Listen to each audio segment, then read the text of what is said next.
Et voilà, j'ai enfin un premier réseau d'eau, un point d'eau fonctionnel. Donc mon réseau dans sa première version, mon réseau d'eau. Je vais vous expliquer un peu comment ça fonctionne, sachant que pour l'instant, je n'ai que cet évier de fonctionnel avec de l'eau, et que j'ai fait le choix dans cette partie, côté cuisine et évier, de ne fonctionner qu'avec des jerrycans. Ça m'évite le fonctionnement avec des cuves et ça me permet un rechargement rapide, sachant que c'est deux jerrycans de 20 litres. Chacun m'ont coûté à peu près 10 euros. Et puis du coup, c'est tout à fait fonctionnel. Donc pour faire simple, l'eau part de ce jerrycan de droite qui est de l'eau propre.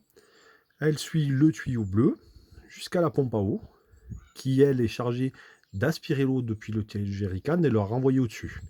Elle est alimentée en 12 volts, c'est une pompe à eau qui m'a coûté 35 euros sur Amazon.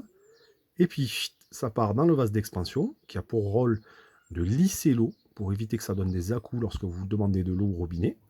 Et ça continue le tuyau bleu jusqu'à rentrer dans le flexible du mitigeur, c'est-à-dire du robinet.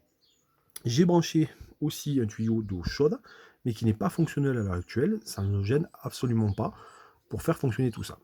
Une fois que l'eau alimente le robinet, qu'on demande de l'eau donc au robinet, elle va venir se jeter dans l'évier. Cet évier-là, je l'ai acheté sur H2R équipement pour une quarantaine d'euros. Et elle s'évacue par la bonde. Donc là, moi j'ai pris une bonde pop-up, c'est-à-dire que je n'ai pas besoin de tirette pour bloquer l'eau.